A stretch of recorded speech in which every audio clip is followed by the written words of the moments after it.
أعوذ بالله من الشيطان الرجيم بسم الله الرحمن الرحيم وقالوا ما في بطون هذه الأنعام خالصة لذكورنا ومحرم على أزواجنا وإن يكن ميتة فهم فيه شركاء سيجزيهم وصفهم إنه حكيم عليم.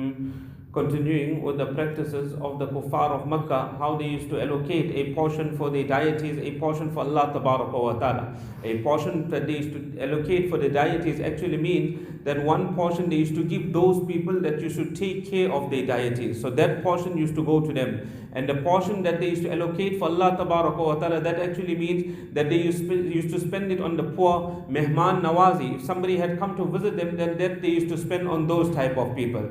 So here Allah wa ta'ala makes mention of another quality or another practice of these kuffar. وَقَالُوا مَا فِي بُطُونِ هَذِهِ الْأَنْعَامِ خَالِصَةٌ لِذُكُورِنَا وَمُحَرَّمٌ عَلَى أَزْوَاجِنَا. The mushrikeen used to say that what is in the stomachs of these animals, meaning when the animal is pregnant and the fetus that is in the stomach of the animal, so referring to that they would say what is in the stomachs of these animals, this is particularly for our males, meaning our males can eat the animal, that is the fetus that is here when it is born, only the males can eat it. وَمُحَرَّمٌ عَلَى أَزْوَاجِنَا. And it is haram upon our wives, it is haram upon the woman. So the woman, they cannot eat what is in the stomach of this animal.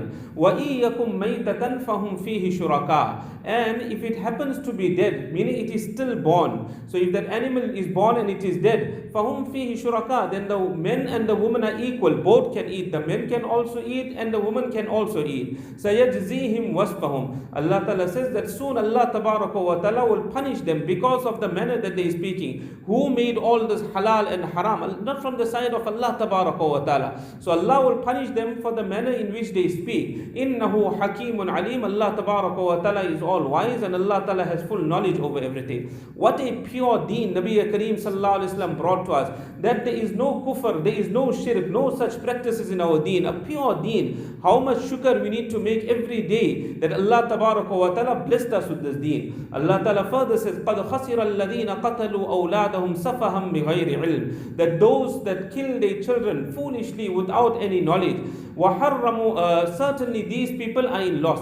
وَحَرَّمُوا مَا رَزَقَهُمُ اللَّهُ افْتِرَاءً عَلَى اللَّهِ. And they made haram what Allah wa Ta'ala sustained them. All these various animals, because of their practices, because of their beliefs, they made so many things that Allah Ta'ala sustained them with, they made it haram upon themselves. And this, why did they do? Iftira'an ala Allah, inventing lies upon Allah. They said this is the command of Allah Ta'ala, whereas it was never the command of Allah wa Ta'ala. قَدْ ضَلُّوا وَمَا كَانُوا مُهْتَدِينَ. Allah Ta'ala says certainly these people have gone astray and these people are not rightly guided. Thereafter Allah wa Ta'ala now starts mentioning once again of His great qudrat and His great power. وَهُوَ الَّذِي أَنْشَأَ جَنَّاتٍ مَعْرُوشَاتٍ وَغَيْرَ مَعْرُوشَاتٍ. Allah wa Ta'ala is the one that has created for you orchards which are trellised and which are not trellised. Trellis means like it needs a support. The tree needs a support. The grape when it grows, it needs a support. So that is what is referred to as trellis. And what is not trellis, it does not need a support. If you look at watermelons just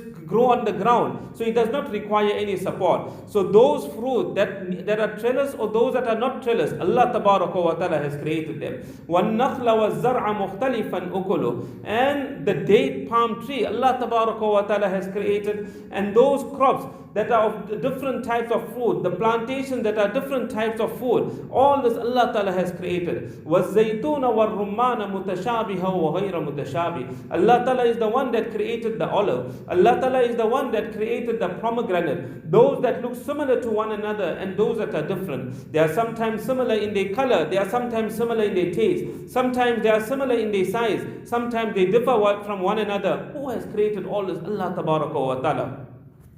Allah Ta'ala further says, كُلُوا مِن ثَمَرِهِ إِذَا أَثْمَرَ وَآتُوا حَقَّهُ يَوْمَ حَصَادِ. That eat from the fruit when it grows. That this ni'mat of Allah Ta'ala, enjoy this fruit. But at that time think a little bit that how Allah Ta'ala created these bounties for us and for insan to enjoy. So eat from the fruit when it grows and give the right of it on the day of harvest. Meaning the day when all the fruit are now plucked, or a person has got crops and now he has harvested the crop, then fulfill the right of this. What is referred to to as fulfilling the right, like the wealth that we have, the assets that we have, the zakatable assets. Once a year we have to discharge the zakat of that. But whenever a person he harvests his crops, or whenever he plucks the fruit, then there is zakat on that as well.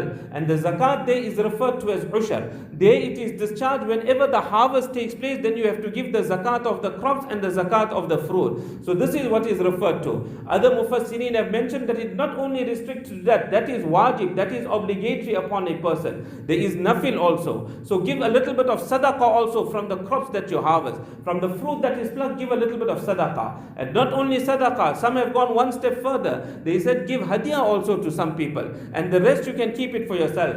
But wala tusrifu, don't exceed the bounds of Allah tabaraka wa ta'ala. In giving the sadaqah, in giving the hadiyah, everything must be kept in proportion. You don't have to go over the limits also. Innahu la yuhibbul musrifin. Allah tabaraka wa ta'ala does not love those people that exceed the bounds and engage in extravagance. We'll continue from there.